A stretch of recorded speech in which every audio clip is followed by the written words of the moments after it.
Welcome everyone. Today we have another Path of Exile guide for beginners. For this one, we'll be looking into currencies. You can see there's lots of currency in my inventory. I'll be talking about those and the valuableness about the currencies. So firstly, what I can do is I can teleport to a place which is relatively safe. Oh, not blind watch. Let me have a look here. I can go over here with Act 7. So with currencies, what's happening is you'll be finding currencies that's dropped in the wild, and you look at those, you're like, oh my gosh, something dropped. I wonder if it's good and how do I use it. So that's just after you have a loot filter. If you don't have a loot filter, they will drop, but they will not have the sound animation as usually as here. What you want to do with currencies is you want to collect them, but you want to know the different values of currencies. So with Path of Exile, we actually don't have currencies like gold or anything, so that's a medium of exchange. Here we'll be exchanging everything with currencies that's usable in-game. So town portals, identification scores, things that changes items into magic, things changes item into rare item, things that adds attributes, things that does something, things that turns the item into a unique item. So what you'll be doing is you have a medium of exchange that's between the average or the average good items and the really good ones. So the medium of exchange will be Chaos Orb. So you can consider Chaos Orb as 1 gold in World of Warcraft when it first came out. So this is gold, and basically there's things less than 1 gold, there's things that's more than 1 gold. Of course gold is not a good reference, but use this as an indicator or anchor for the currency of value. So let's look into currencies. So what I want to share with you guys is the valueness of each of the currencies which are commonly dropped in the wild, and if you have a loot filter, they actually appear differently in the game as well. So firstly, we have basically the portals, the scrolls of wisdom, and a bunch of those items which are pretty standard in the early parts of the story. You'll find those, and those are not too valuable. Those are useful, yes, but they're not too valuable. They pretty much trade for about 10 to 20 Chaos Orb, and Chaos Orb is the medium of exchange. So 10 or 20 of those will trade for 1 Chaos Orb. And after that, you start to look into 3 pretty much category of reasonably nice items. The first 2 are the Chrono Orbs and the Jeweler's Orb. Those do trade for about 7, 10 or 5 for 1 Chaos Orb, and sometimes it goes less, maybe 3 for Chaos Orb. So those start to get more expensive and more usable, because this one changes the color of the item, this one reforges the number of sockets of the item. So this one changes the sockets, the colors. So those becomes more valuable, and you can start collecting those, and eventually you can trade those or you can use them. After that, you get something that's even more valuable. Oh, there's a monster. Let's take them out. So after that, you get something that's more valuable. Notice if I drop those, the colors of those drop are slightly different. Actually, those are the same, but the colors of the next drop is slightly different, I believe. There you go. A slightly different one. So the next tier of the currency we have is the gem cutter, the chronographer's chisel, which people call the CPC, I think. Actually, no, people call this one, what is it, GCP? Yeah, people call this one GCP. So they have short names for those, but what you look at those is you have the chisel, you have the Orb of Alchemy, Orb of Chance, Orb of Scoring, Orb of Regret, and the Veil Orb. Most of those actually, no, this one's more expensive. Most of those actually trade for 2 to 1 with Chaos Orb. Sometimes you can even trade for more of that. So depending on the the eagerness of the trader.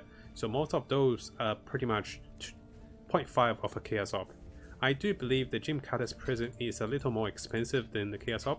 I think currently it's about 2 to 3 Chaos Orb for 1 Gem Cutter. So everything on this side pretty much trade for a proportion of 1 Chaos Orb. Everything on this side actually trade for more of the Chaos Orb. Chaos Orb is the intermediate medium of exchange. How you want to think about Chaos Orb is that you'll be buying items in the endgame with Chaos Orb. Most of the standard items will be selling for 1 Chaos Orb, up to 5 or 6 Chaos Orb, or maybe 10, and those items will start your endgame for you. Those are pretty good upgrades already in the endgame, and then it goes from anywhere from 10 Chaos Orb to 100, 200 Chaos Orb with better items, and those are more like tailored towards the endgame. Some sells for 3000 Chaos Orb, which goes into Exalted Orbs. Next up, the Chaos Orb will go into about 3 Chaos Orb for 1 Gem Cutter, and the Gem Cutter is something that increases the quality of a gem. This can be very useful, especially with gems that are of a high quality, like awakened gems that you want to get to higher quality. So this is about 3 chaos orb. Next up, we want to look into something like the divine orb, which I don't have one here. A divine orb is obtained by selling an item with 6 slots that's linked. So 6 sockets that's linked. You can also find a drop of a divine orb. The divine orb and ancient orb drops very differently. You can see the red icon with the loot filter. It drops differently, it's very rare. Divine orb will sell for about 20 or 25 chaos orb, and that should be higher than the gem cutter. After that, we have the ancient orb. The ancient orb is a much more rare item. It should sell for anywhere from 80 to 100 chaos orb, and yes, one of those sells for 100 of that. So this is a much more rare one. This is usually using to change a different item. You can change your unique for a very rare unique. So these things gets very nice, and people do buy them quite often. So I was able to make some of my early money with lots of chaos orb by selling my ancient orb. Lastly, I don't have an exalted orb here, so I'm using exalted shard. The exalted orb is the higher level currency of exchange. The exalted orb allows you to add a random modifier to a rare item, and usually exalted orb in this current league sells for anywhere about 170 to 200 chaos orb. So having an exalted orb drop will have the same animation as the ancient orb, and this is an exalted shard, so 20 of that will become 1 exalted orb. 1 exalted orb will be about 190 chaos orb, and that's a pretty nice exchange. So at the start of my run, I was able to find 1 exalted orb one day. For the next 4 days, I was able to get 4 exalted orb, and because of that, I actually managed to buy a lot of my items. As a reference, even this particular stuff I used in the endgame cost me only 1 exalted orb, and that was pretty much 180 chaos orb. It was pretty expensive for me back then. Now I have much more currency, it was much more affordable. The thing was, most of your in-game items basically cost 1 or 2 exalted orb for the basic beginner build. Of course, it's high-end build with 10, 20, 50 exalted orb, that's much more further. So if you're looking at a beginner build, if you happen to have 1 exalted orb and ancient orb, you're pretty much set for the end game right away. Keep in mind, those items on this side is likely to drop in the early game, and it's possible to loot them. And the items starting from chaos after into the gem cutter prism, which is not that easily dropped. The red ones that you drop, it's usually drop after level 60 or 70. Those are much more rare, so you do have to be much more luckier. I do believe it's about 100 hours or 1000 hours per one of those exalted orb drop, maybe 100 hours or even less, but sometimes you can get really lucky. I was able to get one every 10-20 hours, so those are the chances of dropping. Now, one question is, how do I know the rates of exchange, which I'll show you guys a website for it.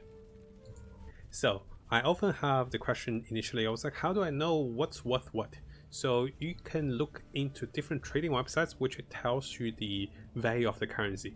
Because Path of Exile works with trading and the currencies itself has intrinsic value, so you always want to look at what does this currency trade for the chaos orb. Now notice I'm looking at a portal to chaos orb. Usually I don't look at the top few because they are kind of distorted prices.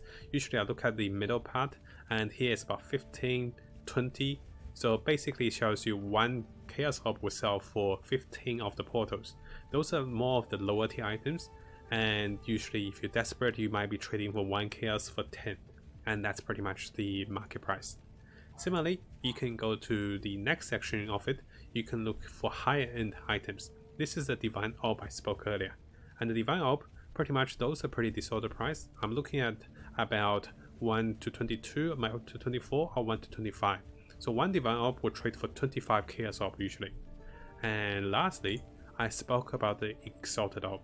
1 exalted orb will actually change for close to 190 or sometimes 200 chaos orb in this league. So how do I actually do this? What I do is, this is the website I've been using, and you can use Path of Exile for the main website for trading, and this is actually more updated and it happens quicker. But for me, sometimes I like to use POE trade just because I was introduced at the start, and after going to POE trade you can go into the currency market. That takes you to the availability of the currencies. You can click the currency you want. Let's say if you want a chrono orb to change the colors of your sockets, and then you look at what you have to trade. People usually trade for chaos orb, so you should try the chaos orb. Sometimes it's rare people trade for other ones, but mostly people trade for chaos orb. So you click those two, you click search, and this will show you the price of what you're looking at. So if you have a chaos orb, you can exchange 1 to 14 very likely. It's likely you won't.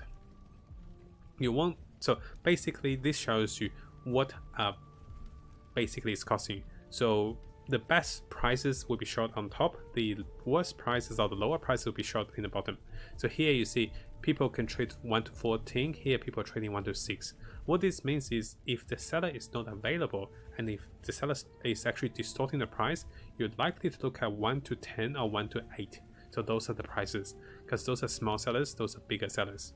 And sometimes people do manipulate the market, but this is a good indication of the value of your currency. We'll have a special guide on trading as well, how to contact sellers and how to buy and sell things. Thank you for watching this guide, guys. Hopefully you found this currency one helpful.